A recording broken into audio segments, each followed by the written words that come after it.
मैं मानता हूं कि जो फैसला वहां दिया गया है वो फैसला सरकार के कमजोर पक्ष की वजह से हुआ है।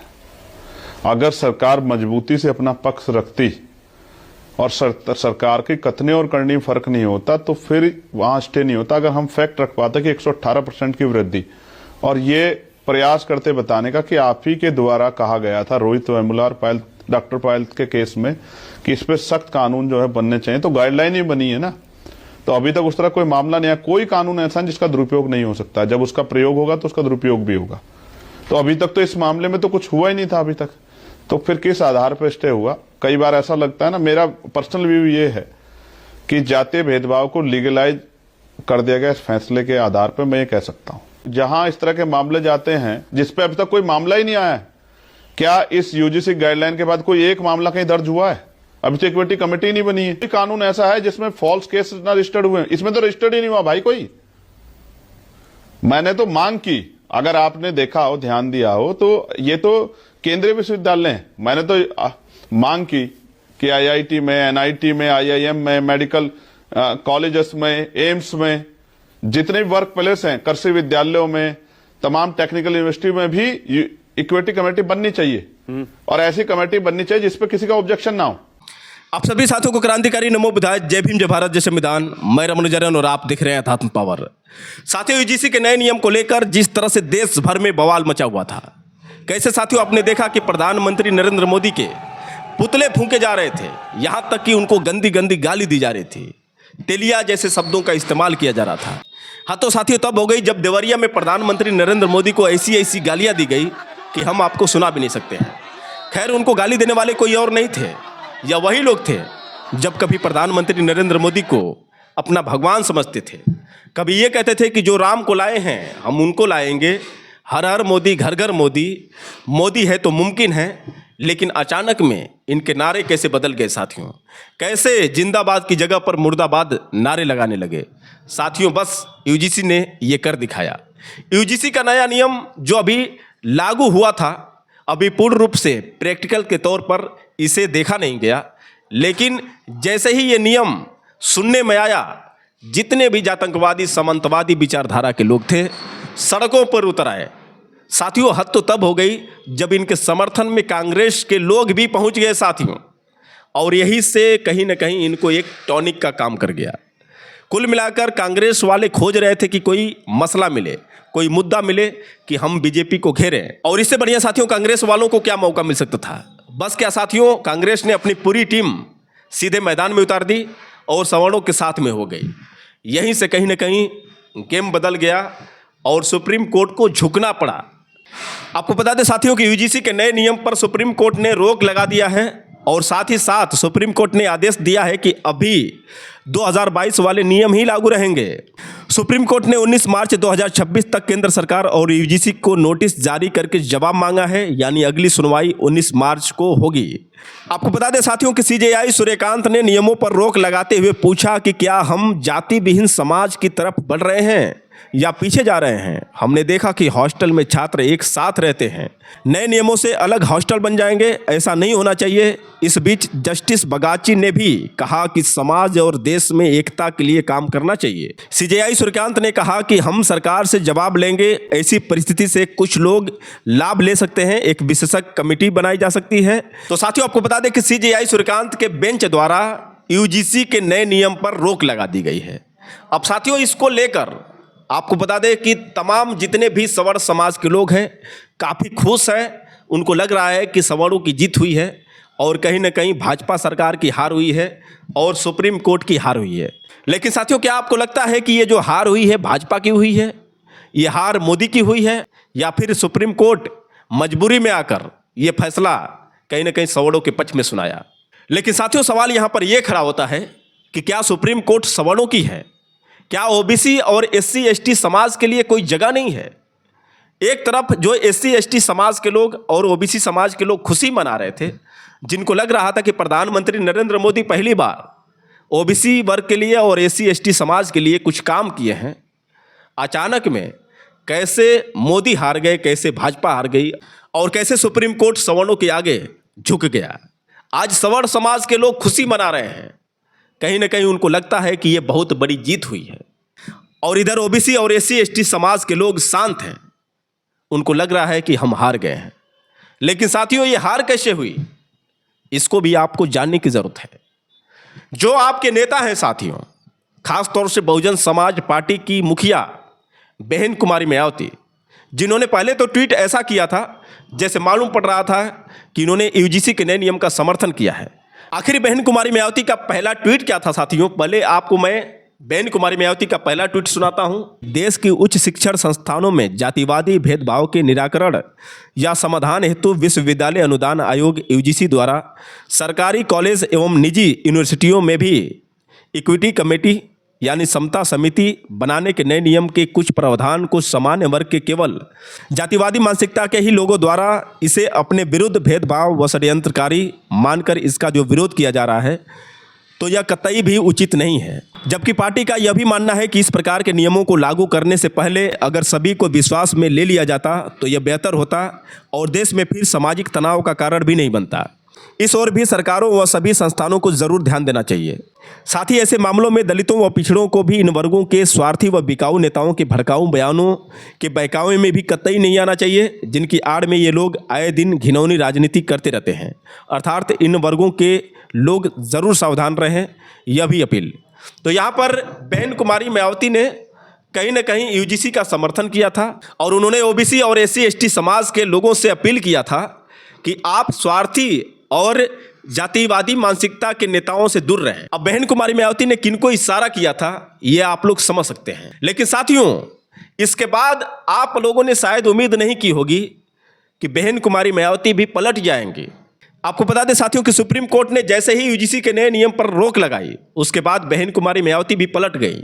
उसके बाद उन्होंने क्या ट्वीट किया है, पहले मैं आपको इनका ये ट्वीट सुनाता हूं। विश्वविद्यालय अनुदान आयोग यूजीसी द्वारा देश के सरकारी व निजी विश्वविद्यालयों के जातिवादी घटनाओं को रोकने के लिए जो नए नियम लागू किए गए हैं, जिसमें सामाजिक तनाव का वातावरण पैदा हो गया है, ऐसे वर्तमान हालात के मद्देनजर रखते हुए माननीय सुप्रीम कोर्ट का यूजीसी के नए नियम पर रोक लगाने का आज का फैसला उचित, जबकि देश में इस मामले में सामाजिक तनाव आदि का वातावरण पैदा ही नहीं होता अगर यूजीसी के नए नियम को लागू करने से पहले सभी पक्ष को विश्वास में ले लेती और जांच कमेटी आदि में भी अपर कास्ट समाज को नेचुरल जस्टिस के अंतर्गत उचित प्रतिनिधित्व दे देती।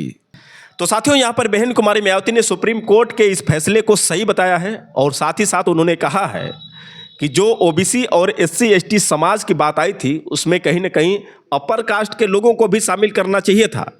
इसी बात से साथियों अंदाज़ा लगा सकते हैं कि आपके लिए कौन हितैषी नेता है। मैं ये नहीं कहूँगा कि बहन कुमारी मायावती कहीं ना कहीं बहुजन समाज के लिए अच्छा नेता नहीं है।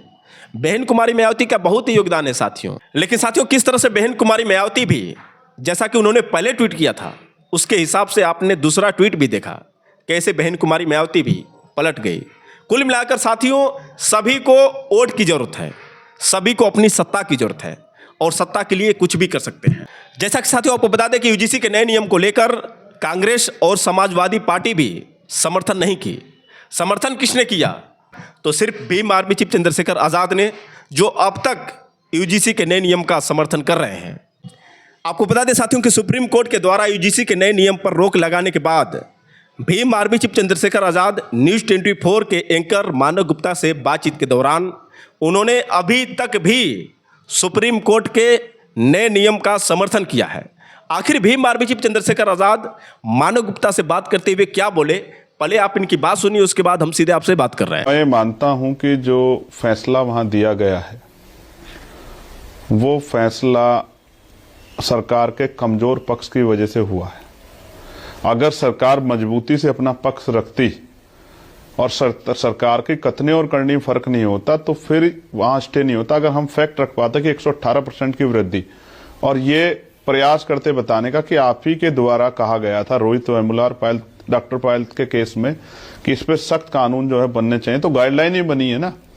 तो अभी तक उस तरह कोई मामला नहीं है, कोई कानून ऐसा है जिसका दुरुपयोग नहीं हो सकता। जब उसका प्रयोग होगा तो उसका दुरुपयोग भी होगा। तो अभी तक तो इस मामले में तो कुछ हुआ ही नहीं था अभी तक, तो फिर किस आधार पर स्टे हुआ। कई बार ऐसा लगता है ना, मेरा पर्सनल व्यू ये है कि जातीय भेदभाव को लीगलाइज कर दिया गया इस फैसले के आधार पर, मैं ये कह सकता हूं। आप ये जानते हैं कि सुप्रीम कोर्ट में कितने मामले पेंडिंग पड़े हैं? 69 शिक्षक भर्ती में 20,000 पदों पर घोटाला हुआ था, 1 साल से पेंडिंग पड़ा हुआ है। और मध्य प्रदेश के 27% पिछड़े वर्ग को आरक्षण मिले, वो भी पेंडिंग पड़ा हुआ है। लेकिन यहां कल ये दाखिल हुआ, आज सुनवाई होगी। तो जब सुप्रीम कोर्ट जो है, जिनके ऊपर जिम्मेदारी है संविधान की व्याख्या की और न्याय सुनिश्चित करने की, वहां से कमजोर वर्गों के जो मामले जाते हैं वो पेंडिंग पड़े रहते हैं या उन पर निगेटिव ऑर्डर आते हैं। और जहां इस तरह के मामले जाते हैं जिसपे अभी तक कोई मामला ही नहीं आया है, क्या इस यूजीसी गाइडलाइन के बाद कोई एक मामला कहीं दर्ज हुआ है? अभी तो इक्विटी कमेटी नहीं बनी है। नहीं, आप सही कह रहे हैं, आधार पर माना जाए भाई सही कह रहे हैं, सही कह रहे हैं। लेकिन मैं सुप्रीम कोर्ट ने जो चिंताएं जताई हैं, मैं उस पर आपकी सीधे सीधे राय जानना चाहता हूं। सुप्रीम कोर्ट ये कह रहा है कि एक तो सबसे पहले ये बड़े अस्पष्ट किस्म के नियम बनाए गए हैं। भाई जातिगत भेदभाव या जातिगत प्रताड़ना, शोषण कुछ भी हो सकता है। मतलब इतना वेग, इतना खुला, इतना स्पष्ट तरह का आपने इसका परिभाषा इसकी दे दी है, कोई कुछ भी कह के कुछ भी आरोप लगा देगा, तो दुरुपयोग की सीधे सीधे आशंका है इसमें। नहीं, स्पष्ट तो है, मैं इससे सहमत हूं, इसको ना नहीं कर रहा हूं। हाँ, स्पष्ट है, इस बात पे मेरी सहमति है। हाँ। लेकिन मानक भाई 498A पे सुप्रीम कोर्ट का ही ऑर्डर था ना, सुप्रीम कोर्ट का ही था ना कि भाई ये जो है ये टेररिस्ट वो एक्ट है। लेकिन जब गुजरात की सरकार गई कि सब इसको फैमिलियर कर देते, इसमें गिरफ्तारी रोक लगाते, तो हाई कोर्ट ने रोक लगा दी ना कि भाई ऐसा नहीं कर सकते हैं। आप समझ रहे, कोई कानून ऐसा है जिसमें फॉल्स केस ना रजिस्टर्ड हुए? इसमें तो रजिस्टर्ड ही नहीं हुआ भाई कोई। मैंने तो मांग की, अगर आपने देखा हो, ध्यान दिया हो, तो ये तो केंद्रीय विश्वविद्यालय हैं। मैंने तो मांग की कि आईआईटी में, एनआईटी में, आईआईएम में, मेडिकल कॉलेजेस में, एम्स में, जितने भी वर्क प्लेस हैं, कृषि विद्यालयों में, तमाम टेक्निकल यूनिवर्सिटी में भी इक्विटी कमेटी बननी चाहिए। और ऐसी कमेटी बननी चाहिए जिसपे किसी का ऑब्जेक्शन ना हो। ठीक है, वो बननी चाहिए। और इक्विटी कमेटी बना के हम ये भेदभाव, सबसे इंपॉर्टेंट ये है कि भेदभाव ना हो। हाँ। लेकिन भेदभाव में 118% की वृद्धि हुई है। हाँ। इसको तो नकारा नहीं जा सकता। ये तो हमने रिपोर्टिंग नहीं की है। लेकिन एक बात बताइए ना, इसका जो ऑथेंटिक डेटा बनाया वो तो एजेंसियों ने बनाया है। बड़ी बुनियादी सी बात है। उस कमेटी में जब यूजीसी बोल रहा है SC, ST, OBC, दिव्यांग और महिला, इसको ले लेना चाहिए। भाई किसी जनरल कास्ट के व्यक्ति का क्यों नहीं होना चाहिए उसमें कमेटी में? वरना जिसका बस चलेगा वो सारे ही डाल देगा SC, ST, OBC को। और जिसका बस चलेगा, अगर ये इतना ये बाउंडेशन नहीं होगी, तो जब ये वो नहीं था सिस्टम में, रिजर्वेशन नहीं था, तो पिछड़े वर्ग के कितने लोग आ जाते थे। जहां सिस्टम में आप देख रहे हो कितने बैकलॉग से चला रहे हैं, 80% के बैकलॉग से सेंट्रल यूनिवर्सिटी OBC, 83% का बैकलॉग ST और 64% का बैकलॉग शेड्यूल कास्ट का। जहां रिप्रेजेंटेशन में ऑलरेडी कमी नहीं है, वहां 3 दिन में AWS आ जाता है भाई, कानून बन जाता है, कोई विरोध नहीं करता। आप मुस्कुराएंगे मानक जी अगर मैं कुछ कहूंगा? कहूं? कहिए बिल्कुल मानक साहब। हाँ बिल्कुल कहिए। अगर आप ये कह रहे हैं कि इक्विटी कमेटी में सामान्य जाति का व्यक्ति, इन्होंने इसको डिक्लेयर नहीं किया कि होना चाहिए, जबकि उसमें 7 लोग बचे हैं, जिसमें महिला भी सामान्य हो सकती है, दिव्यांग भी सामान्य हो सकते हैं। तमाम यूनिवर्सिटियों के जो वाइस चांसलर वो तो सामान्य जाति के हैं, ये तो किसी छिपा हुआ नहीं है। 3 प्रोफेसर, ये तो बैकलॉग है। OBC के तो प्रोफेसर नहीं मिलेंगे आपको इस कमेटी के लिए। मैं चैलेंज करता हूं, अगर आपको यूनिवर्सिटी में प्रोफेसर मिल जाए, उनकी संख्या कम है, ST के भी नहीं मिलेंगे। लेकिन सुप्रीम कोर्ट में भी तो रिप्रेजेंटेशन नहीं है हमारा। तो सुप्रीम कोर्ट के जज क्या बायस्ड होकर हमारे खिलाफ कुछ ऑर्डर कर सकते हैं? हम तो नहीं मानते इस बात को। जिन जजों ने दिया है ऑर्डर, अगर वो SC, ST, OBC के नहीं है, मैंने जानकारी नहीं हासिल की, तो क्या मैं मानूं कि वो बायस्ड होकर दिया है? नहीं, मैं तो नहीं मानता इस बात को। मेरी तो असहमति। मुझे लगता है न्यायपालिका स्वतंत्र है और वो सबके लिए ठीक है। लेकिन क्या इस बात का ऑब्जेक्शन SC, ST, OBC के लोग लगा दें? ठीक है कि भाई न्यायपालिका में जो है हमारा रिप्रेजेंटेशन नहीं है मानक भाई। ठीक है, वहां के जो जजेस, चंद्रशेखर भाई, आपने मिसयूज की बात कर ली। एक मिनट सुन लो, एक मिनट सुन लो, एक मिनट सुन लो मानक भाई। तो क्या SC, ST, OBC के लोग कहें कि ये जो वो दिया हमारा तो व्यक्ति नहीं था वहां, तो इसका मतलब हमारे खिलाफ इसलिए आ गया, हमारा व्यक्ति नहीं था? नहीं नहीं, ऐसा नहीं है। आप समझो मेरी बात को। ये इसलिए वो रखा गया है, पैरामीटर बनाया गया कि भाई इन वर्गों का रिप्रेजेंटेशन हो, क्योंकि जब बनाने वाला बनाएगा तो ऐसा ना हो इनमें से एक भी ना रखे। अच्छा ठीक है, इसलिए रखा गया। ठीक है, ओके, ऑल राइट, ओके। मान लीजिए, मैं कह रहा हूं, चलिए आपने मिसयूज की बात कर ली, आपने कमेटी की बात कर ली, ये OBC को इसमें डालने की क्या जरूरत है? SC, ST के ठीक है, आप बोलिए, चलिए, उनका तो हमेशा से एक इतिहास रहा है, ओबीसी को भी डाल दिया आपने। आपने मान लिया कि जो प्रताड़ना करेगा, प्रताड़ित करेगा, शोषण करेगा, वो जनरल कास्ट का ही होगा। पहले ही अपराधी मान लिया आपने। जनरल कास्ट के सारे अपराधी, एससी, एसटी, ओबीसी के सारे पीड़ित। मानक भाई क्यों मुझसे कहलवाना चाह रहे हैं? एक पूर्व मुख्यमंत्री हैं उत्तर प्रदेश के, पूर्व मुख्यमंत्री, कार्यालय जिस दिन खाली किया था गौमूत्र से उसका शुद्धिकरण करवाया था। एक जज हैं मुरलीधर, जस्टिस मुरलीधर, इलाहाबाद से, जब कार्यालय खाली किया ना तो गौमूत्र से वो कराया था। अभी कुशवाहा और यादव साहब की चोटी काट ली थी व्यासपीठ पे बैठने पे, मूत्र से जो शुद्धिकरण करवाया था। काहे को मुझे कहलवा रहे हैं?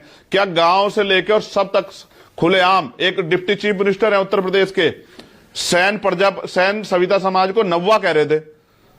देखो मानक भाई, एक बात समझो, कई बार आप ना चाहते हुए भी इस तरह का अपराध कर जाते, क्योंकि हमारे यहां सिखाया नहीं जाता, हमारे यहां बताया नहीं जाता कि भाई किसी के मन को ठेस नहीं पहुंचानी, हमें क्या कहना है इससे इंपॉर्टेंट है क्या नहीं कहना है।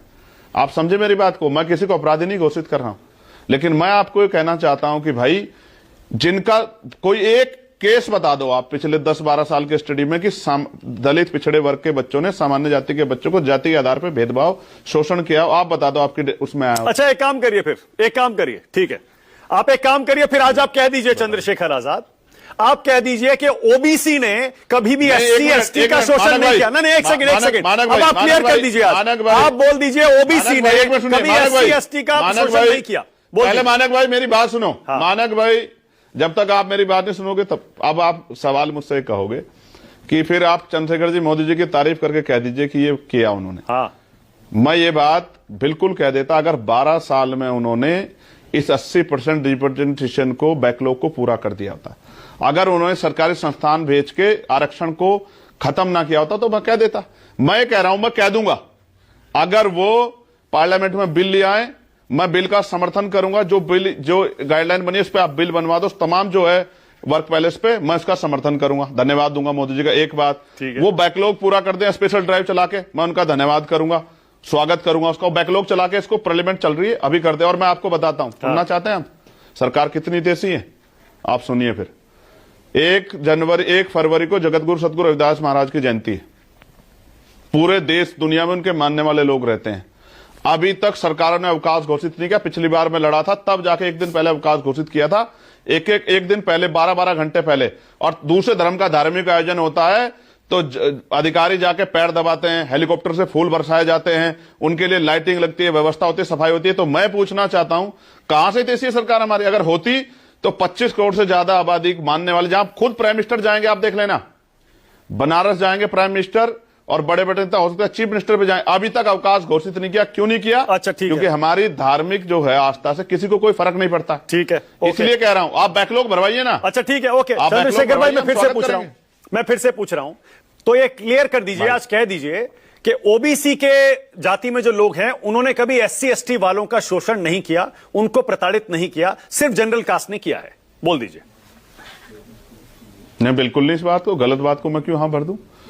जिसको जहां मौका मिला है, अगर कहीं बहुसंख्यक है तो वो इसका फायदा उठाता है, इसमें कोई दो राय नहीं है। लेकिन क्या कभी शेड्यूल कास्ट के लोगों ने अगर कहीं ओबीसी ने किया तो ऐसा थोड़े कह दे कि उन पर कार्रवाई ना करो? भाई कोई गलत करेगा, अपराध करेगा तो उस पर कार्रवाई होगी। लेकिन इसमें सबसे बड़ा सवाल क्या पड़ता है, मैं आपको बताता हूं।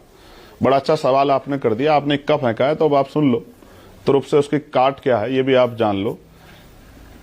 जितने सामान्य जाति के लोग बीजेपी में बैठे थे, बताओ किसने जो है इसके फायदे क्यों नहीं गिनाए? क्योंकि सरकार की जानकारी में आया ये।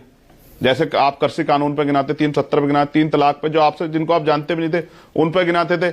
और ये विचार का फर्क है, आप समझो। जो ऐसी पार्टियों में जो सामाजिक न्याय को मानने वाली, वहां का ब्राह्मण भी, वहां का राजपूत भी, वहां का भूमियार भी कह रहा है कानून ठीक है। और जो सामाजिक न्याय को नहीं मानते उनका तो एससी एसटी ओबीसी भी कह रहा है कि भाई ये गलत हो गया। आप मेरी बात को समझो, जो मैं आपको कह रहा हूं। ये दलित पिछड़ों के हितैषी लोग है ही नहीं, और कभी दलित पिछड़ों का हितैष सोच नहीं सकते।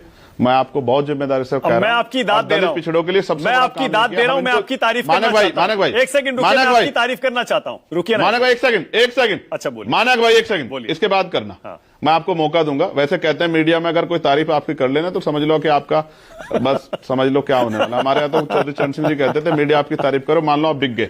लेकिन मानक भाई मैं ये कह रहा हूं, दलित पिछड़े वर्ग के लोगों की एकता का हम कितने लंबे से समय से प्रयास कर रहा था। अब देखो क्या हुआ है, दलित पिछड़ों के नेता बोले नहीं, दलित पिछड़ों के पढ़े लिखे वर्ग में जो उनका ब्रेन है, जो यूनिवर्सिटियों में कॉलेजों में, आज उनके मन में चिंता है। आज उनको कौन दिख रहा है कि सिर्फ चंद्रशेखर बोल रहा है और कोई नहीं बोल रहा है। इसका मतलब उनके साथ अन्याय होगा तो सिर्फ चंद्रशेखर खड़ा होगा।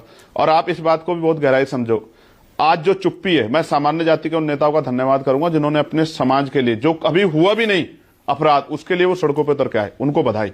लेकिन जो दलित पिछड़े चुप थे, आदिवासी नेता चुप थे, जो पार्टियां चुप थी और उनके सामाजिक न्याय की बात करते, उनसे भी ये पढ़ा लिखा समाज अब जवाब मांगेगा, उस सवाल खड़ा करेगा कि भाई आप कैसे हमारे नेता हो, जब हम पे मुसीबत आती है तब तो भाग जाते, तब तो चंद्रशेखर रहता है, और जब वोट की बारी तो आप आ जाते हो हाथ जोड़ के कि भाई हम आपके साथ हैं, हम आपके साथ हैं, हम साथ आपके। ठीक है, बहुत बढ़िया, मीठा सही मीठा कह रहे हैं, गप गप, बिल्कुल सही कह रहे हैं खारा आप, बिल्कुल सही कह रहे हैं आप। उन गिने चुने नेताओं में हैं जो खुलकर मीडिया में बोल रहे हैं सारी पार्टियों के प्रवक्ता गायब हो गए। चंद्रशेखर भाई एक सेकंड, आप सही कह रहे हैं, मैं आपसे सहमत हूं, सारी पार्टियों के प्रवक्ता, नेता, सांसद, एमएलए सब गायब हो गए, आप गिने चुने नेताओं में। लेकिन मैं आपकी तारीफ करना चाहता हूं, आपने दिल खोलकर ईमानदारी से कहा कि एससी एसटी को ओबीसी ने भी दबाया और प्रताड़ित किया, उसका शोषण किया।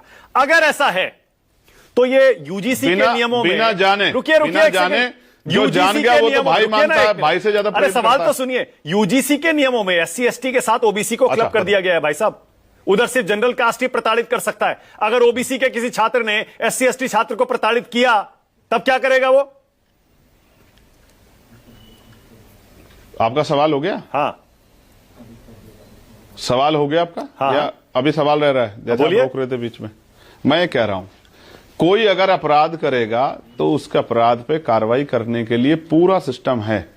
चाहे वो एससी, अगर एससी एससी पे वो करेगा, शोषण करेगा, तो क्या एससी एससी पे अगर शोषण करेगा तो कार्रवाई नहीं होगी? आप बताओ मुझे, अपराध नहीं बनेगा?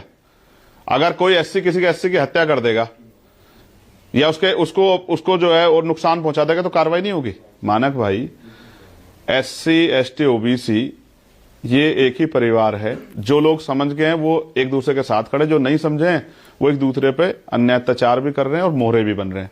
तो दोस्तों, आपने सुना किस तरह से बेमार चीफ चंद्रशेखर आजाद मानव गुप्ता से बात करते हुए, सारे सवालों का जवाब देते हुए किस तरह से अभी भी यूजीसी के नए नियम का समर्थन किए। अब साथियों, आप इसी बात से अंदाजा लगा सकते हैं कि ओबीसी एससी एसटी समाज के सच्चे नेता कौन हैं। वैसे साथियों, आप लोग समझदार हैं, आप लोग कमेंट करके बताएं और हो सके तो इस वीडियो को ज़्यादा से ज़्यादा शेयर करें। फिर मिलेंगे अगले वीडियो के साथ, तब तक के लिए क्रांतिकारी नमो बुद्धाय, जय भीम।